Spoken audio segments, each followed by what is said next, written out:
Senectud, todo lo relacionado con el adulto mayor y su entorno. Acompáñanos a entender y conocer lo maravilloso del cuerpo humano en esta etapa de su vida.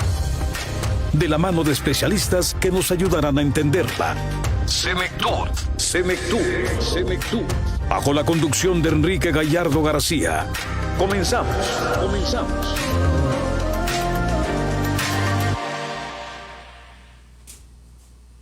Hola, ¿qué tal? Muy buenas tardes. Sean ustedes bienvenidos a Senectud, un programa dedicado a temas relacionados al envejecimiento, la vejez y la persona adulta mayor. Te saluda en este micrófono tu amigo y servidor Enrique Gallardo García, y hoy hablaremos sobre los cuidados intensivos en personas adultas mayores. Iniciamos. Saludo con mucho gusto a Yamil Vallejo, que está en la producción de este programa, y recordándote nuestra línea WhatsApp que aparece en pantalla, es el teléfono 332-540-5737. Te lo repito, el número 332-540-5737. También nos puedes seguir a través de nuestros canales oficiales, como lo es Facebook, Senectud Radio, YouTube, Senectud Radio, Spotify, Senectud Radio, y también nuestra cuenta de Instagram, que es @senectud_radio.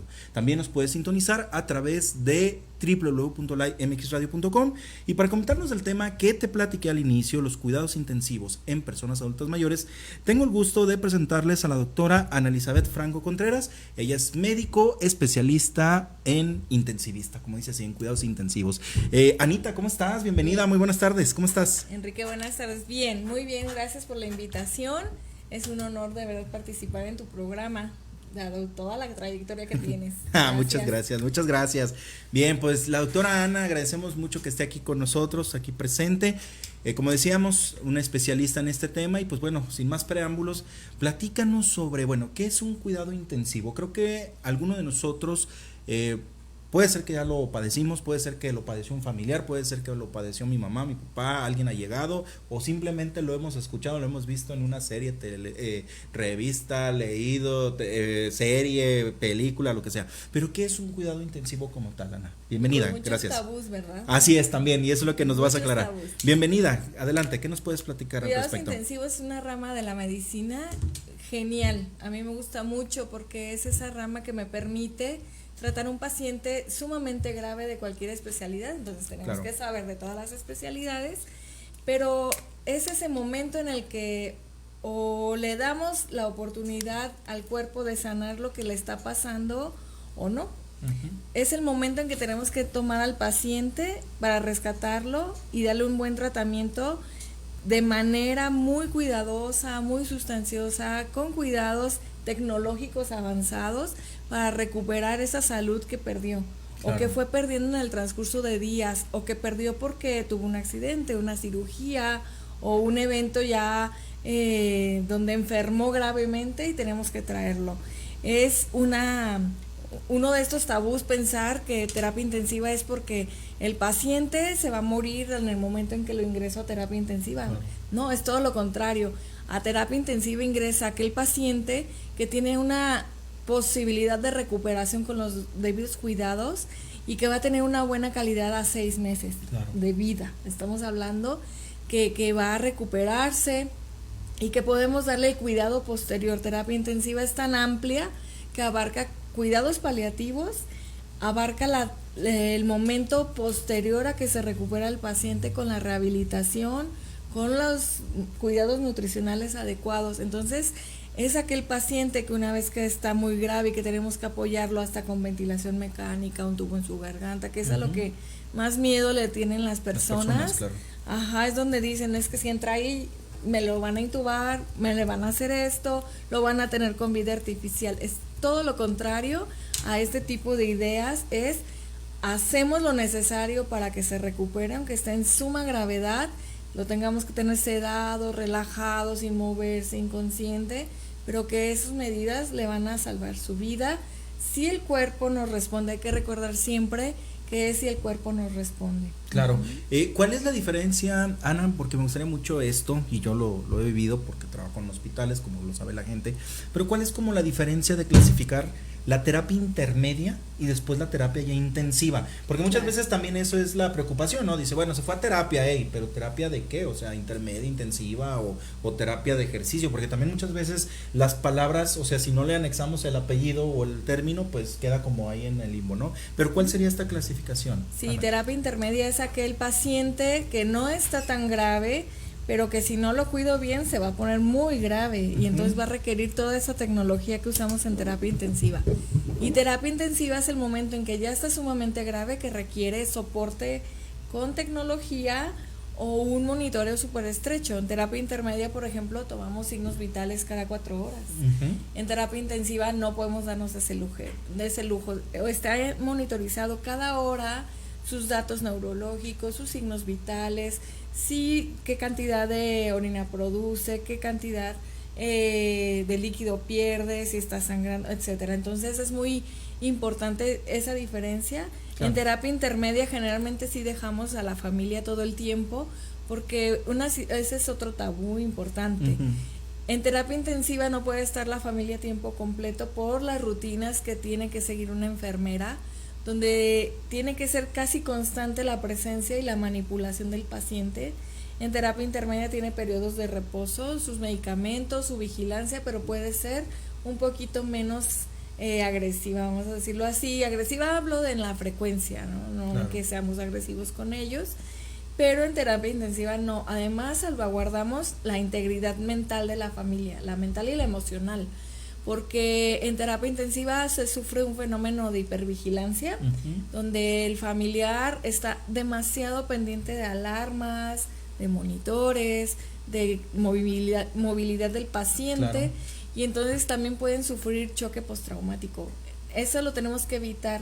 Por eso ven que a veces en terapia intensiva las visitas están espaciadas, sí, y en terapia intermedia, ¿no?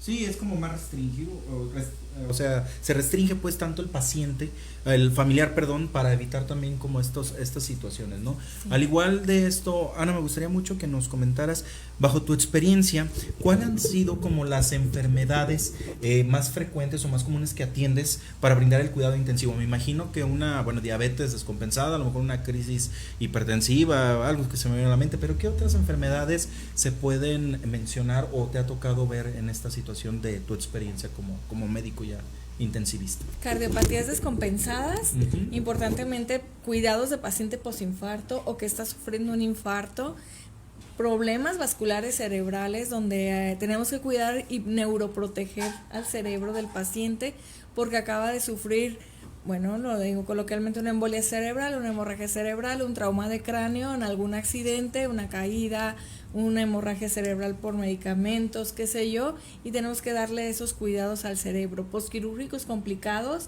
o pacientes con trastornos quirúrgicos abdominales donde se sufre importante invasión de bacterias al cuerpo del paciente y lo ponen en estados de choque y choque de cualquier tipo. Serían como las causas más frecuentes a vigilar.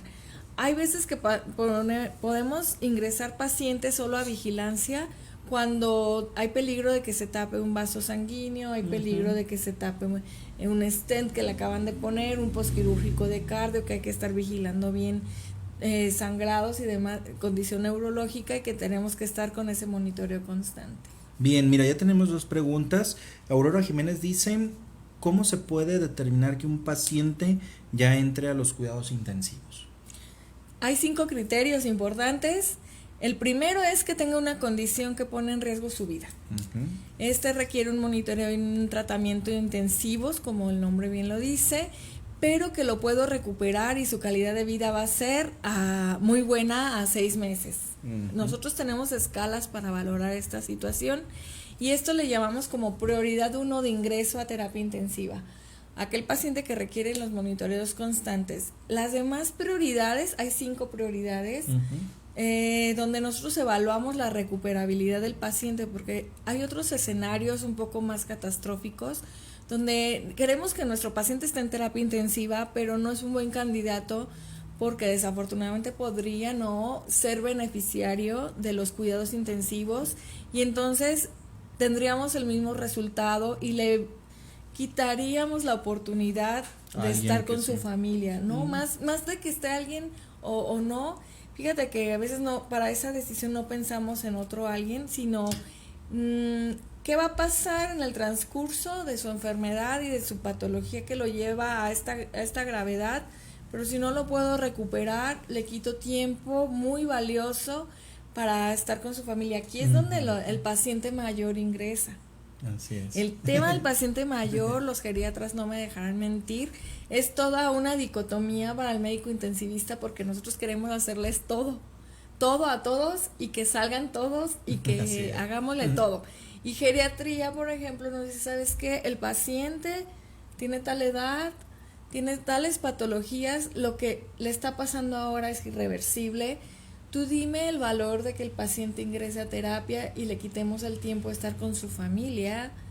Y entonces tú entras en dilemas éticos muy importantes, pero estas prioridades de la 2 a la 5 se evalúan con el tipo de enfermedad que tiene el paciente y su recuperabilidad a 6 meses precisamente. Perfecto. Entonces, las otras prioridades, aquí también un tabú muy importante, ya tiene cáncer y no ingresa a terapia intensiva. No, chicos, no va en razón de que tenga cáncer, es de que se me complicó mi paciente oncológico, lo puedo recuperar y que él siga su proceso de enfermedad y tratamiento, o es algo ya irreversible y definitivamente, aunque no tenga que ver con su neoplasia es alguna situación celular nueva, como es el cáncer, que realmente no tiene un beneficio su ingreso y su gasto en cuanto a recurso, ¿verdad? También familiar, protegemos mucho, más allá también de lo que puedan pensar, de que dicen, entra a terapia intensiva y me voy a gastar el recurso del mundo ahí. Tratamos de ser muy cuidadosos y siempre usar lo que más beneficio pueda tener sobre el paciente, sopesando con el riesgo y con el costo. Claro, y es que muchas veces, bien lo dices, Ana, la familia, ¿no? Y más cuando ya son personas adultas mayores, pues esta parte. Nada más sí me gusta mucho el comentario que haces de no crear en estos tabúes de, bueno, qué tanto la persona o ya déjalo porque ya se va a morir o no entra porque ya no requiere esos cuidados, ya para su edad ya no va a responder. Cuando ha habido gente que sí ha tenido pues podremos decir, esta condición de poder salir adelante después de una ventilación mecánica, porque me ha tocado y yo lo he vivido, claro, secuelas o lo que sea, pero salió de ahora sí de ese evento o de ese estado crítico de salud, pero sí es importante pues trabajarlo de la mano. ¿Cuándo aquí ya se considera también el pedir que la persona sea con ventilación mecánica? Porque muchas veces, bueno, estábamos en pandemia hace 3 años, que era como el mero auge, pues, del 2020, y ya ves, ¿no? Que eran estos problemas de que si lo intubaban o no lo intubaban, que si querían o no querían, pero bueno, ya sabíamos esto. Pero cuando ya una persona, desde tu perspectiva como médico intensivista, ya se requiere que la persona requiera la ventilación mecánica. Ay, qué gran pregunta, es una pregunta que me encanta contestar. Te lo prometo que sí, aquí aprovecho para acotar que el tema del adulto mayor y tu trabajo con este tipo de programas nos hace avanzar como 1000 años luz hacia adelante, porque este es otro gran tabú, ¿lo intubo o no lo intubo? Me preguntaron en el hospital si lo intubo o no lo intubo. La ventilación mecánica y la intubación orotraqueal está destinada a ganar tiempo. Si hay patologías pulmonares, neumonías, problemas de agudización de los problemas obstructivos pulmonares, llámese bronquitis o enfisema o alguna otra situación donde realmente la intubación no debería estar dirigida a que el familiar decida, porque es un acto médico. Contrario a lo que toda la gente cree, intubación y ventilación mecánica es un tratamiento, no forma parte de las medidas de reanimación cardiopulmonar. Por tanto, no debe elegir la familia si se intuba o no se intuba. Es un tratamiento que me hace ganar tiempo, porque mi paciente, para que llegue ese momento, es que está suficientemente grave y suficientemente descompensado para no oxigenar y que el pulmón no funcione de manera correcta. Entonces tengo que ofrecerle algo para que ese pulmón vuelva a oxigenar, vuelva a hacer su difusión de gases adecuadamente, meta oxígeno y saque el dióxido de carbono y no me ahogue mi paciente, ni mi paciente tenga estrés. El estrés tiene un gasto energético altísimo y nos cuesta a los médicos que el paciente mejore si tiene estrés metabólico. Claro. Al contrario, me provoca empeoramiento del estado general de mi paciente. Y además la sensación de disnea, que es asfixia, va en contra del confort del paciente, que es algo que tú buscas en terapia intensiva, que no tenga dolor, estrés psicológico, estrés corporal, ni que esté ansioso, que esté impidiendo las maniobras terapéuticas por la condición de ansiedad. Entonces me ayuda a controlar todo esto. Gano tiempo al mejorar el nivel de oxigenación y entonces yo puedo pensar en darle cosas para solucionar lo que lo llevó a esa gravedad. Entonces, este tabú, ojalá que lo logremos. Yo me hice intensivista por eso, porque a mí me causaba mucha disonancia, mucho shock pensar en preguntarle a la familia quiere o no quiere, si quiere o no quiere, pues la familia quiere que viva. Claro. Entonces quedan con el dolor emocional de haber decidido que no, cuando el resultado es adverso, ¿no? Claro. Hay que aliviar también a la familia de ese sufrimiento. Así es, y sobre todo, pues ya decíamos, ¿no? También muchas veces el explicarles el beneficio también de estos procedimientos, porque tú lo acabas de decir correctamente, es un procedimiento. Me llama la atención y quiero preguntártelo como todo. ¿Cuál es la diferencia, por ejemplo, porque lo he escuchado, hay muchas ramas de especialidades y Víctor Olvera aquí lo pregunta, tú eres especialista médico intensivista, ¿es lo mismo que un médico urgenciólogo? ¿O cuál es esa diferencia? Porque tú los ves en urgencias y ves que paciente en choque o viene un paciente crítico y ya ni se sabe quién la atiende y bueno, ahí más allá de debate, ¿qué hace cada uno? Ana, si no lo puedes platicar, por favor. Terapia intensiva es una subespecialidad, es decir, es una derivación de una especialista y tenemos varias especialidades que nutren a terapia intensiva. Una es anestesiología, otra es urgencias y la otra es medicina interna. Los tres vertientes pueden hacer la subespecialidad en terapia intensiva. Entonces, el urgenciólogo es este médico especialista de primer contacto que está en las salas de urgencias y que tiene la capacidad de resolver lo que se ha llegado en las primeras 6-8 horas de estancia intrahospitalaria y entonces él va a decidir si va a tal especialidad o si va a tal piso y empieza a acomodar a los pacientes ya resuelta la urgencia. Es el médico de primer contacto a nivel especialidad. Y luego está medicina interna. Medicina interna es el médico que es de donde yo me derivé. Soy con prerequisito de medicina interna, que es un especialista en enfermedades de adultos con la capacidad de liderar un grupo médico y que tiene la capacidad de resolver y de llegar a realizar diagnósticos de precisión, de alta precisión y de difícil protocolización y que es capaz de derivar a los demás especialistas, pero a la vez manejar al paciente en todas las especialidades. O sea, es muy amplia la visión del médico internista. Y el médico anestesiólogo hace su especialidad en anestesio, pero luego puede subespecializarse en terapia intensiva. Y terapia intensiva es ya llegar a una sala de cuidados intensivos donde ya estamos los subespecialistas. Perfecto, bien. Silvia Rivas te manda saludos, dice, cuando un paciente tiene firmada una carta que no quiere cuidados, pues ahora sí, intensivos, ahí, ¿cómo proceden ustedes también como médicos? Muy bueno, sí, también. Delicadísimo. Delicado, también, pero también muy bueno la pregunta. Sobre todo por cuestiones de derechos humanos. Pero cuando hay una carta prefirmada de voluntad anticipada, se llama, la tenemos que respetar. Pero a veces resulta que la familia no está lista o la familia no está enterada de esa carta de voluntad anticipada y entonces estamos obligados a actuar a como el representante legal diga. ¿Por qué? Porque el paciente está inconsciente o no tiene la capacidad de toma de decisiones propia y entonces está desaparecida la carta de voluntad anticipada. No se encuentra. No se encuentra o no saben y entonces tenemos que tomar un representante legal para las decisiones posteriores. Entonces sí podemos brincárnosla cuando no hay una información de que existe. Perfecto.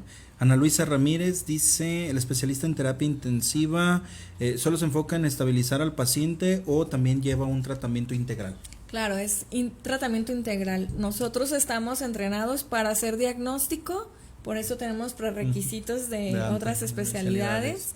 Y tenemos capacidad de saber nutrición, micronutrición, suplementación para manejar inmunonutrición y poder recuperar al paciente que está días y días y días que no come. Entonces nosotros tenemos que saber micronutrición también y tenemos la capacidad de dar los tratamientos de todas las especialidades, aunque nunca nos brincamos a los médicos de alta especialidad, ya que en todos los protocolos de diagnóstico y tratamiento siempre viene un especificado de consulta al experto cuando hay una etapa crítica.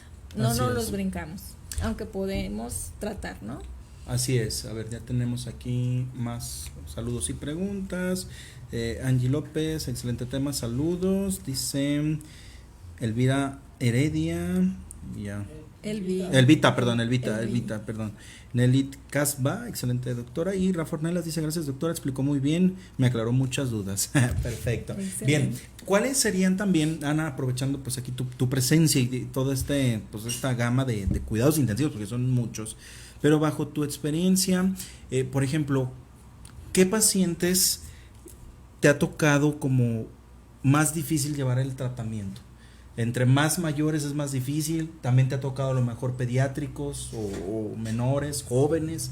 ¿Cuál ha sido como tu experiencia, pues ahora sí en el ámbito? Porque pues es mucho, o sea, bueno, uno que vive en hospitales, bueno, yo que trabajo en hospitales, pues ves cada día y ya después ves a otro y si ya falleció él, después llegan otros dos con las complicaciones, pero ¿cuál ha sido como para ti o qué nos puedes explicar al respecto de estos tratamientos en los pacientes que te ha tocado atender?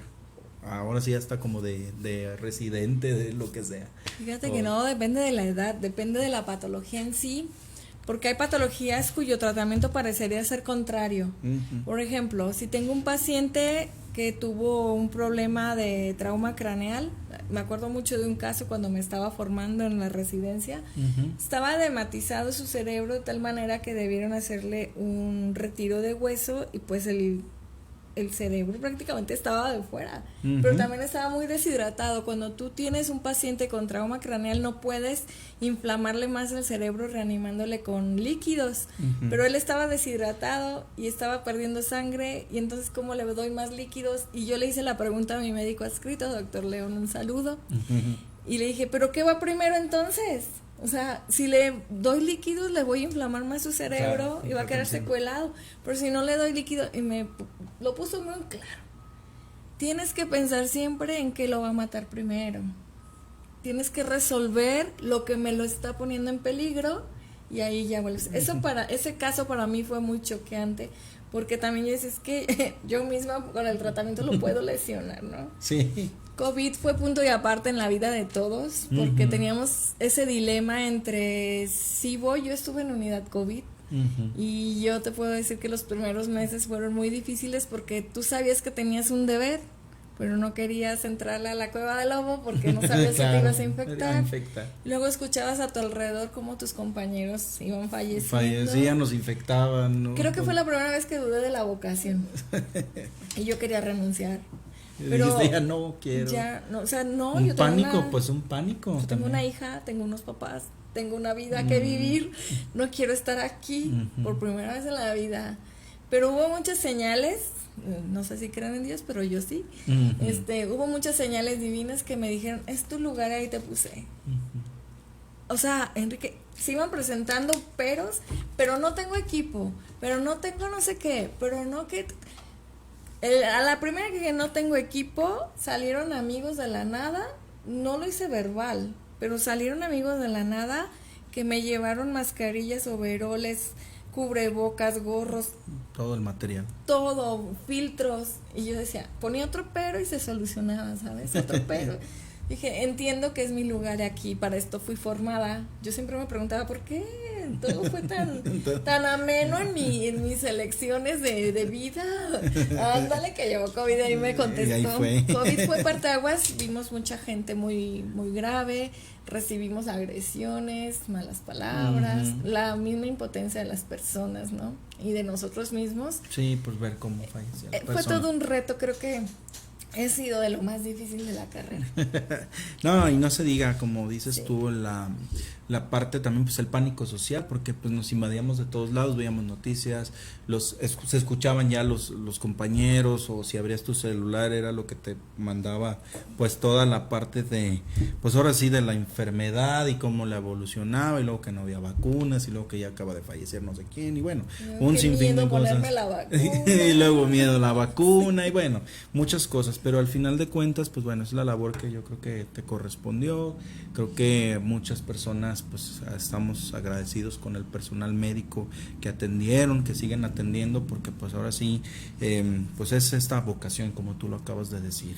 No a todos también se nos da, a mucha gente sí llegó a renunciar o no se llegó a pues desistir, pues, o sea, decir, no, yo ya mejor, si me van a meter esa área, mejor me voy para otro lado o me encamino a otras áreas, pero no, al final de cuentas creo que pues se logró, y pues bueno, esperemos que no vuelva a caer otra pandemia igual así como también. Y casos donde te encariñas, ¿no? También. Ay, esos También. casos también, porque si nos encariñamos, chicos, sí, el paciente tiene efecto sobre nosotros.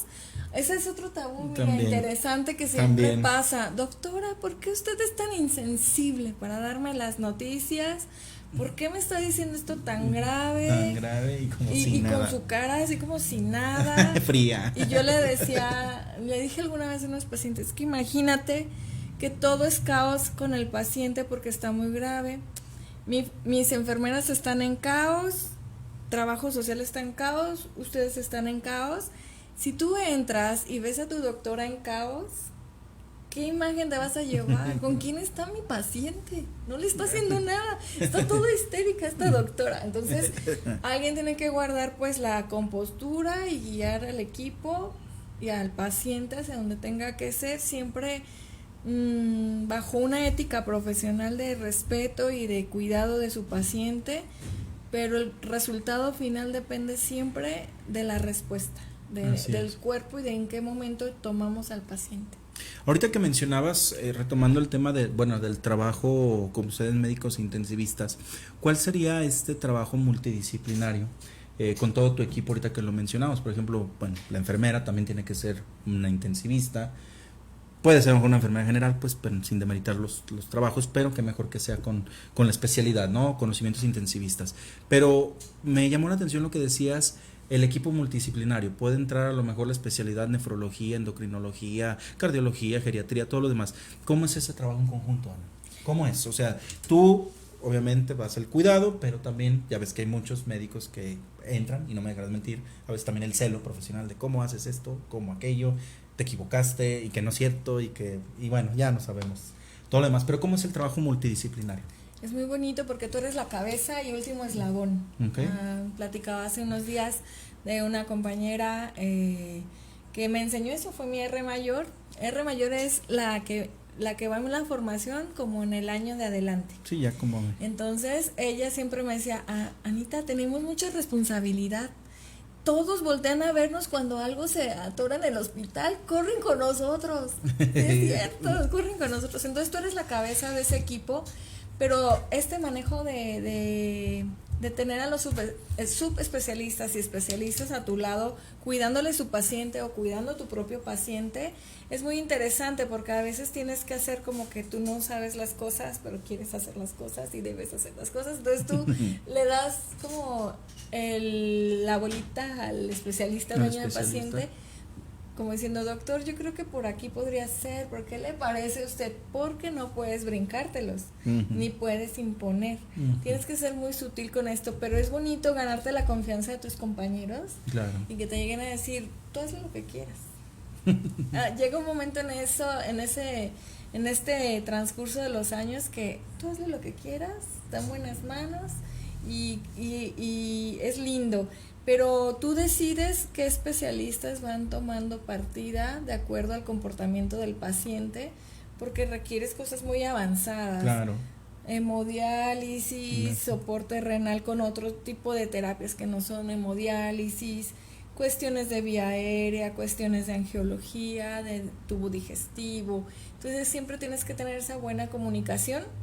Y otra importante rama que tenemos que tener buena comunicación es nutrición. Claro. El paciente se desnutre mucho en el transcurso de su enfermedad grave, pierde mucha musculatura y entonces tenemos que asesorarnos con la nutrióloga, pero a la vez nosotros somos la cabeza del equipo de salud y tengo que decirle, a ver, necesito estas metas nutricionales, te lo dejo a tu cargo. O sea, tienes que ser líder y lo suficientemente asertivo para poderle delegar, no hacerlo tú, poderle delegar y darle su lugar. Así ante el paciente y ante la familia. Así es, bien, pues si me lo permites, Ana, vamos a ir a una pausa. Les recuerdo el tema del día, estamos hablando cuidados intensivos en personas adultas mayores y para eso está con nosotros la doctora Ana Elizabeth Franco Contreras. Estás escuchando Semectud. Todo lo relacionado con el adulto mayor y su entorno. Regresamos.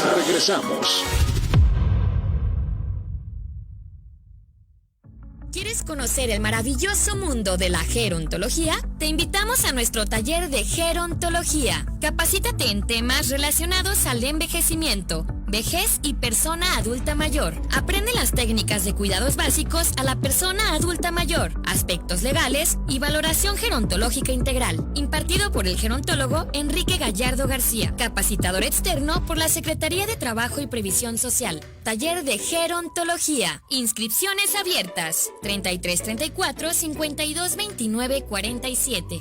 Enrique-gerontólogo@hotmail.com.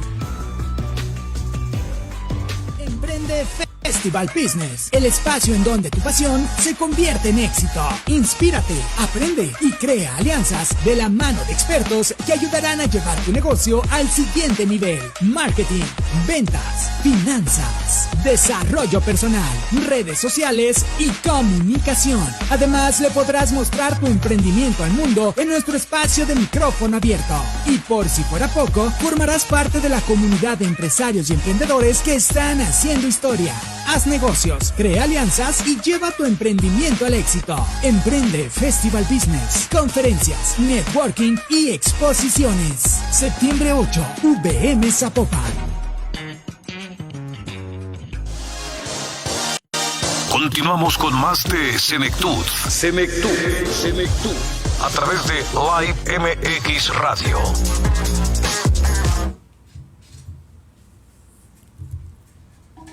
Estamos de regreso en Senectud, iniciando, nuestro segundo bloque. Les recuerdo el tema del día, estamos hablando de los cuidados intensivos en personas adultas mayores y para eso está con nosotros la doctora Ana Elizabeth Franco Contreras, especialista en medicina intensivista. Recordándote nuestra línea de WhatsApp, el teléfono aparece en pantalla, 332-540-5737, te lo repito el número 332-540-5737. Ya decíamos, nos puedes seguir a través de Facebook, YouTube, Spotify y también nuestra cuenta de Instagram que es @senectud_radio. Bien, Anita, pues nos platicabas esto también muy importante que se da mucho pues en los pacientes con cuidados intensivos, la alimentación o la nutrición. ¿Qué nos puedes decir al respecto y sobre todo pues todo esto lo que se desencadena o se deriva también en los cuidados en personas adultas mayores? Ya decíamos la sarcopenia, la fragilidad, las úlceras por presión, todo esto que va desencadenando uno tras otro, pero lo más primordial y principal, la alimentación. Adelante. Sí, porque la condición previa en que venga el paciente es muy importante para predecir la mortalidad que vaya a tener en el evento agudo que está viviendo. Y aquí hago mucho hincapié y una llamada en especial a todas las familias que tengan un adulto mayor en casa. Por favor, asesoren esa nutrición. Todos los adultos mayores tienen pérdida muscular, se llama sarcopenia del paciente mayor, y empezamos a los 30 años, no creas que es como del adulto nada más. Empezamos a los 30, se agudiza a partir de los 50 años y entonces lo que la previene es el ejercicio y la buena nutrición. Lo que la trata es una asesoría especializada con los nutriólogos, por ejemplo. Ellos hacen composición corporal, adecuando a todos los requerimientos de proteína, carbohidratos, lípidos a lo que necesite nuestro paciente. Recuerden que esa buena nutrición va a evitar úlceras, caídas, osteoporosis, osteopenia, fracturas que no queremos y la llegada a terapia intensiva con unos eventos adversos importantes. Nos agrega hasta 23% de mortalidad, o sea, no es cualquier cosa. Y ahí en terapia intensiva nosotros nos aseguramos de iniciar la nutrición en el momento adecuado, porque no es desde el principio, es en cuanto estabilizas a tu paciente hemodinámicamente. ¿Qué es esto? Que la presión arterial esté estable, que tengamos seguridad de que ya hay buena irrigación hacia nivel intestinal, y ahí decidimos qué vía es la que vamos a usar para nutrir. La vía de tubo digestivo o por venita. También existe esa venita, o le voy a poner una sonda para ayudar en el tiempo en el que esté inconsciente, que no pueda deglutir, etcétera. Entonces, mucha atención con esto. No es cualquier cosa y sí influye en la calidad de vida de nuestro paciente mayor. Bien, algo que se me viene a la mente que mencionaste, la alimentación. Todos esos productos que, bueno, también pues es parte de la mercadotecnia del mercado, como Ensure, como todos esos, ¿son buenos para los pacientes o es también como un mito? Porque muchos dicen, bueno, lo veo en la televisión, me lo tomo y no me hace efecto, o sí me lo tomo, pero medio diarrea. ¿Qué puedes decir al respecto? Por ahí vi un post muy interesante de alguien que le echaba esos productos, pero no, sí están bien regulados, sí traen lo que traen, es verdad, tienen carbohidrato, pero es un carbohidrato no lácteo, precisamente para evitar estas intolerancias. Algunos traen fibra, otros no tienen fibra, pero siempre tienen que estar regulados, porque nosotros los ajustamos, esa formulita que viene ahí, la ajustamos a la función pulmonar.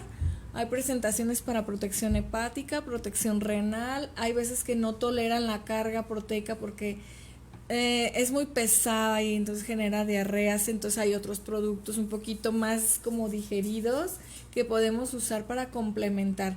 Y es esto, son complementos, no les llamamos suplementos, pero en realidad las nutriciones son complementos a la nutrición. No hay otra vía mejor que la comida y la boca.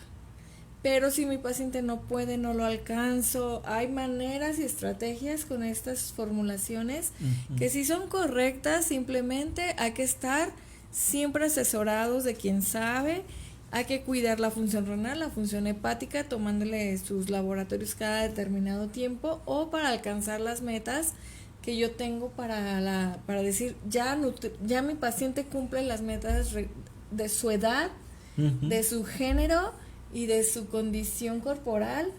Entonces ahí yo ya empiezo a ver y a mover si son reales, si son de formulación médica, simplemente que no todo es para todos, y lo mismo va con la suplementación.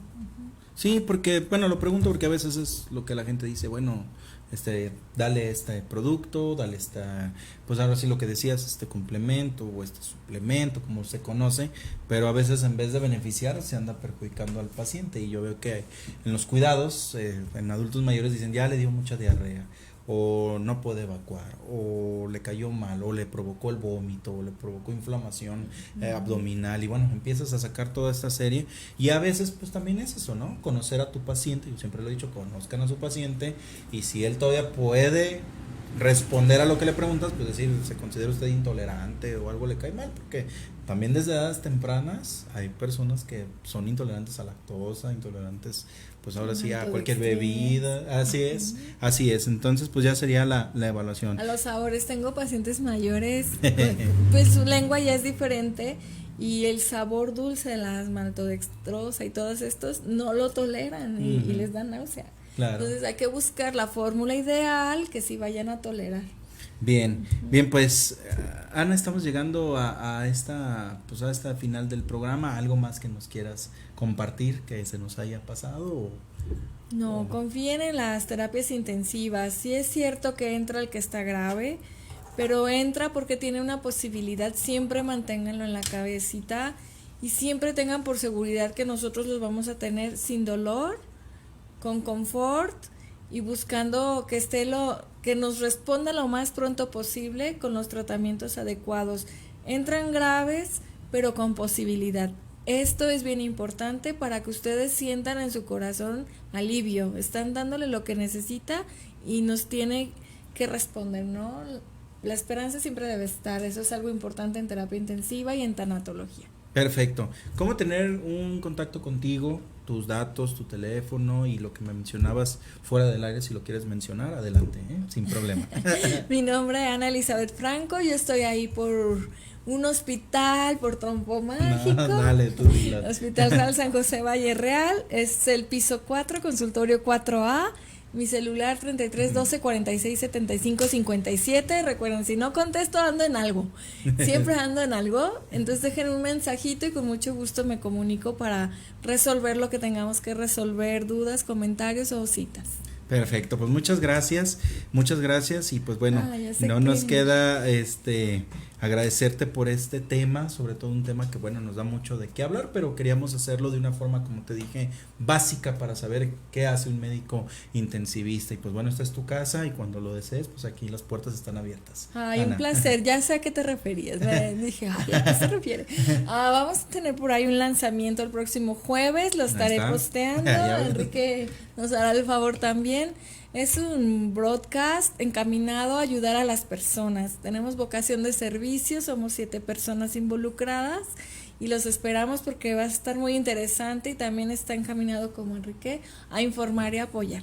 Muchas gracias, eso era lo que quería que dijera Anita, es un proyecto y sobre todo, pues bueno, estén atentos porque lo estaremos publicando a través de todas las redes sociales, decíamos Facebook, Instagram, que es la que a veces se mueve también muy bien, pero pues estén atentos para que puedan acudir a este evento. Pues hacemos la entrega de tu reconocimiento, dice la Asociación Nacional de Locutores de México AC, otorga el siguiente reconocimiento a la doctora Ana Elizabeth Franco Contreras por haber participado en el programa Senectud con el tema Cuidados Intensivos en Personas Adultas Mayores. Viene la firma de nuestro productor, Héctor Yamir Hernández Vallejo, y tu servidor, Enrique Gallardo García. Este es para ti, Ana. Ay, qué bonito, mi segunda vida es comunicaciones. Ay, sí. Mira qué lindo, gracias. No, pues gracias a ti, sobre todo, pues bueno, desearte que pues el proyecto vaya bien en este sentido, que yo creo que sí, por lo que me platicabas a grandes rasgos, ya nos comprometimos a invitarla nuevamente, pero ya a platicarlo ya en forma, ya son cuestiones de logísticas, ya me platicó,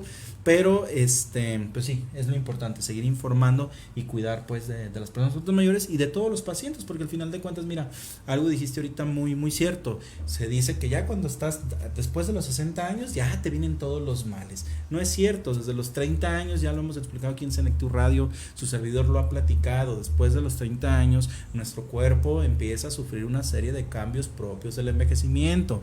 Puede ser en muchas personas que se afecte la vista, la audición, lo que decíamos, la fragilidad, sistema gastrointestinal, no se diga los huesos, o sea, claro, no es la cognición no es característico de que te vas a enfermar, y lo hemos dicho abiertamente y estamos en el mes de las personas adultas mayores. La vejez no es un sinónimo de enfermedad. Créanme que hay personas muy jóvenes, y no me dejará mentir aquí la doctora Ana porque lo digo abiertamente, muy jóvenes de 30, 40 años que ya no cuentan con una extremidad, que ya no ven, que ya son totalmente dependientes, ¿sí?, de un oxígeno, de una hemodiálisis, o sea, de una ahora sí, el acudir a la hemodiálisis. Bueno, ya podemos ahora sí decir muchas enfermedades. Entonces creo que el saber de los cuidados intensivos, y claro, aquí lo que nos compartió la doctora Ana, pues ya es para que nosotros tomemos conciencia, y que si estamos en una situación o llegamos a presentar una situación, o el amigo del amigo ya presentó esa situación,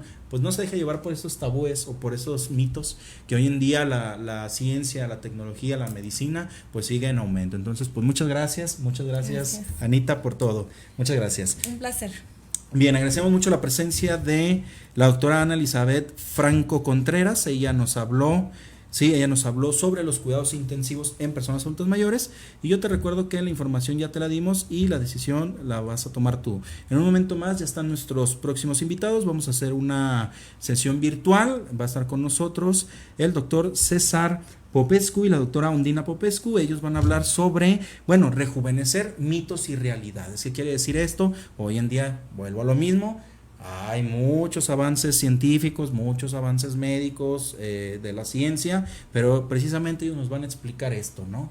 Los mitos o realidades en supuestamente, o lo que se dice, si rejuvenezco o cómo envejezco. Entonces va a estar muy interesante el debate y sobre todo la información. Muchas gracias, agradezco mucho a Yamil Vallejo, que estuvo en la producción del programa. Agradecemos a ustedes que han estado desde las 9 de la mañana aquí con nosotros, 9, 10 de la mañana, en estos temas tan interesantes e importantes. Recordarles, estamos en el mes de las personas adultas mayores en México, agosto, y pues bueno, en Senectud Radio tenemos muchas sorpresas para ustedes y sobre todo tenemos también muchos temas, muchas entrevistas, muchos reportajes donde precisamente estamos haciendo esto, informar y sobre todo que ustedes tengan este conocimiento, concientización y no se diga sensibilización sobre temas relacionados al envejecimiento, la vejez y nuestras personas adultas mayores. Muchas gracias y que tengan una excelente tarde. No se muevan, seguimos con la última entrevista. Gracias. Acabas de escuchar Senectud. Te invitamos a sintonizarnos la próxima semana a través de Live MX Radio. Síguenos en nuestras redes sociales como Senectud Radio.